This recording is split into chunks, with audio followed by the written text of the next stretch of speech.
It is a question that many of us have pondered throughout the ages. Is there a God, and if so, what does he look like? Well, the scientists at NASA are trying to help.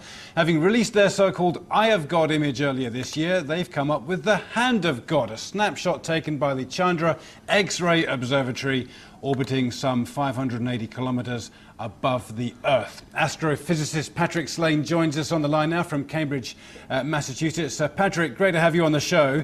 This is an incredible image. How on earth did you get it?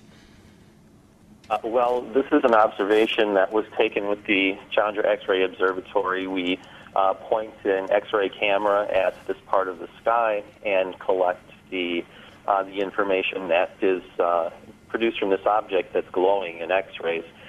We take it with a camera that's similar to a camera in a cell phone, except that it's sensitive to X-rays, and then we choose the low-energy X-rays and color them red in this image, and the high-energy ones and color them blue, and that differentiates the upper portion from the lower portion, and otherwise it's a regular picture.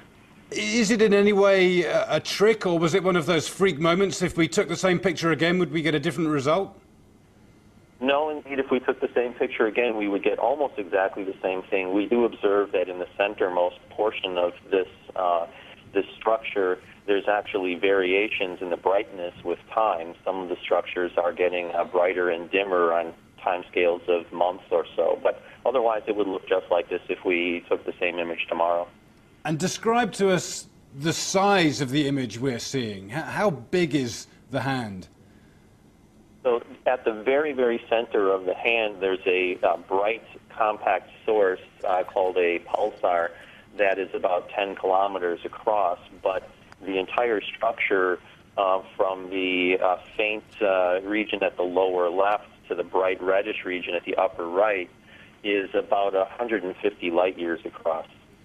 Now, this image really does have a certain amount of wow factor. It really does look like a hand. I can see why it's been labelled the Hand of God. You guys, by your very nature, are scientific. When you saw this image, did it make you guys think perhaps a bit differently about life and whether there is a God up there?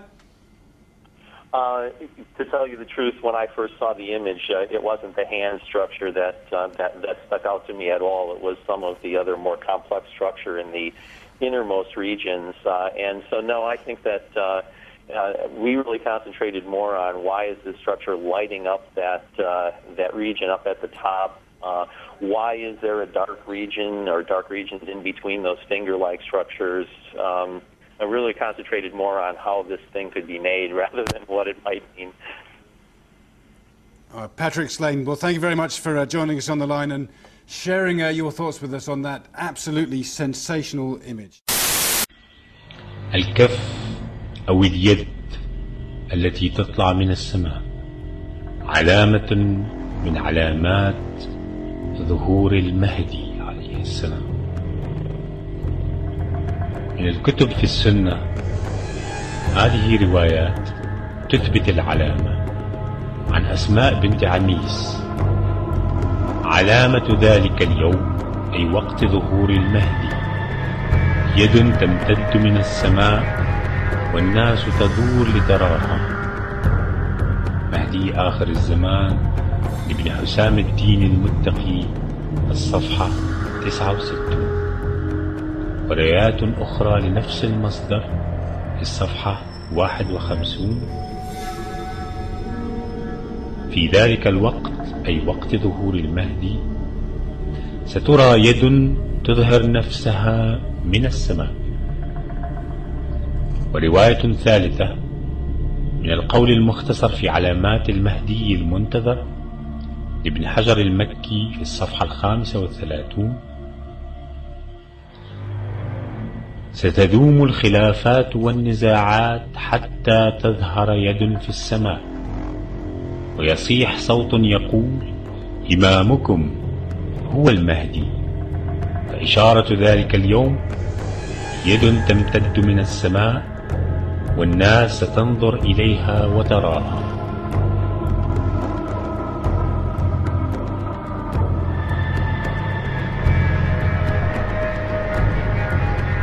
ومن كتب الشيعة جاء مثلا في الغيبة للنعماني الصفحة 252 عن عبد الله بن سينان عن أبي عبد الله عليه السلام أنه قال: النداء من المحتوم، والسفياني من المحتوم، واليماني من المحتوم، وقتل النفس الزكية من المحتوم، وكف يطلع من السماء من المحتوم. قال: وفزعة في شهر رمضان توقظ النائم وتفزع اليقظان وتخرج الفتاة من خدرها. جاء في كتاب مناقب العترة 250 علامة في الصفحة 130: قال رسول الله صلى الله عليه وآله: الويل الويل لأمتي من الشورى الكبرى والصغرى. فسئل عنهما فقال: أما الكبرى فتنعقد في بلدتي بعد وفاتي لغصب خلافة أخي وغصب حق ابنتي، وأما الشورى الصغرى فتنعقد في الغيبة الكبرى في الزوراء لتغيير سنتي وتبديل أحكامي. جاء في كتاب الملاحم والفتن في الصفحة 134: قال الإمام علي بن أبي طالب عليه السلام: ويعود دار الملك إلى الزوراء وتصير الأمور شورى، من غلب على شيء فعله، فعند ذلك خروج السفياني فيركب في الأرض 9 أشهر يسومهم سوء العذاب إلى أن يقول: ثم يخرج المهدي الهادي المهتدي الذي يأخذ الراية من يد عيسى بن مريم.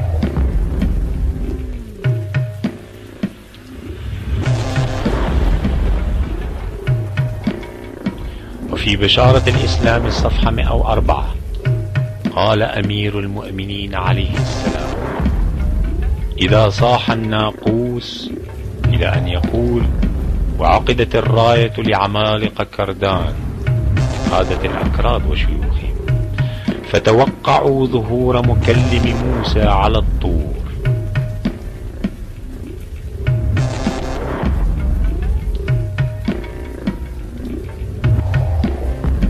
وذكر أيضا في خلاصة العلامات عن كتاب بيان الأئمة عليهم السلام الجزء الثالث الصفحة 513 بعض نظم العلماء الشعرية في العلامات، ومنها ما كتب الشيخ محي الدين في العلائم، وهذه طائفة منها.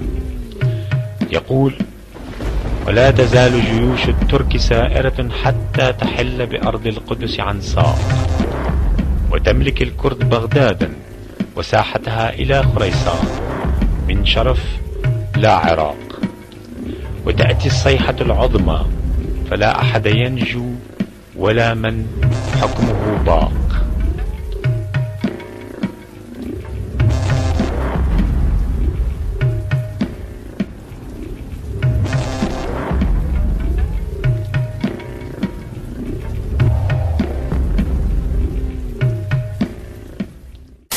والآن يوجد من الأخبار ما يكفي من أن أمريكا قد أسست منذ عدة سنوات، ربما 10 سنين، ما يسمى بقوات التدخل السريع تحسبا لظهور المهدي عليه السلام وليس لشيء آخر. كما أنها افتعلت، لاحظوا، كما أنها افتعلت حرب الخليج لأجل أن تملأ الخليج بالبوارج الحربية تحسبا لظهور المهدي عليه السلام. We must build on the successes of Desert Storm to give new shape and momentum to this new world order. كما أنه من الأكيد أن له في البنتاغون ملفا كاملا وضخما عن أخباره التي تستطيع أمريكا جمعها، حتى قالوا أنه يفتقر فقط إلى الصورة الشخصية له، طبعا وهي مفقودة. The quest for the new world order is in part a challenge to keep the dangers of disorder at bay. ولا شك أيضا أنها تأخذه بنظر الاعتبار في كمبيوتراتها السياسية كأحد أهم المحتملات للتغيير الاجتماعي الممكن حصوله في الشرق المسلم. Only when this transformation is complete will we be able to take full measure of the opportunities presented by this new and involving world order. The New World Order really is a tool for addressing a new world of possibilities. This order gains its mission and shape not just from shared interests, but from shared ideals. طبعا مع التعتيم التام على كل هذه الأمور، وعلى أي حال فيكون من الحكمة الإلهية إخفاء موعد ظهور المهدي وبقاء الموعد غامضا مجهولا منوطا بإذن الله سبحانه وتعالى. الأمر الرابع الإشارة في التوقيع الشريف إلى أن ما جاء في خطاب السيد الصدر قبل قتله رحمة الله عليه هو إخبار أو لنقل تنبؤ بالمخطط الأمريكي لاحتلال العراق قبل سنوات من وقوعه.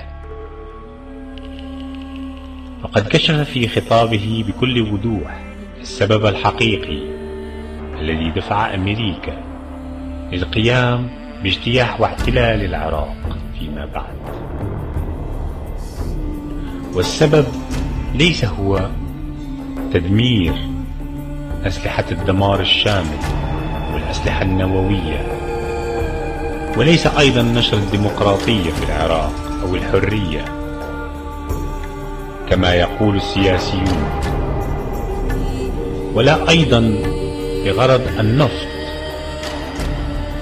كما يدعي بعض خصوم أمريكا مثلا، بل بين بأنه تحسبا لظهور المهدي المنتظر عليه السلام. وقال في خطابه أن أمريكا كانت تعرف بظهور الإمام عليه السلام ولديها معلومات أكيدة بهذا الخصوص محفوظة لديها في دوائر البنتاغون، فقط تفتقر إلى صورته.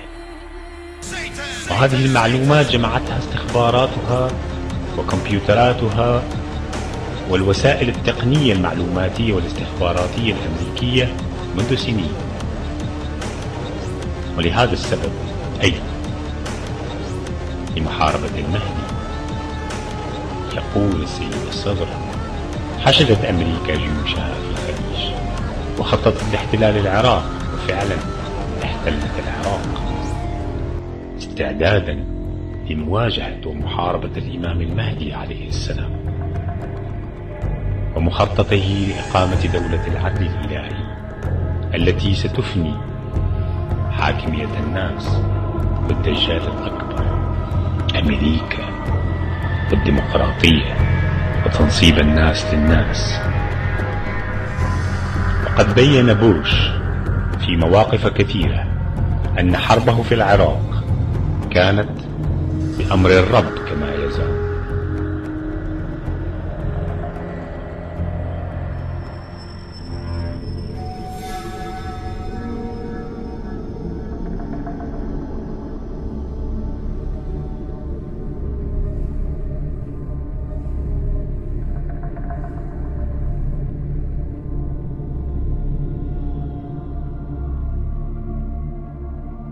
The rule or supremacy of Allah subhanahu wa ta'ala versus the rule or supremacy of the people has been the center of the war between good and evil. Ever since the days of Adam al-Islam and Allah's words to creation, letting them know He is the one who picks a ruler or caliph in the land, Satan has been working to implement the complete opposite, or the supremacy of people and people picking their own leaders and rulers in the land. That is why the religion of the Dajjal is democracy, or the complete disregard of the rule of the prophets in Islam. For with democracy one can do what thou wilt, as Aleister Crowley said, and one does not have to worry about the rules of the Lord Most High. Think about it. How many of the prophets chosen by Allah subhanahu wa ta'ala were elected by man? Has not the struggle always been with the fact that the people reject someone chosen or appointed by Allah?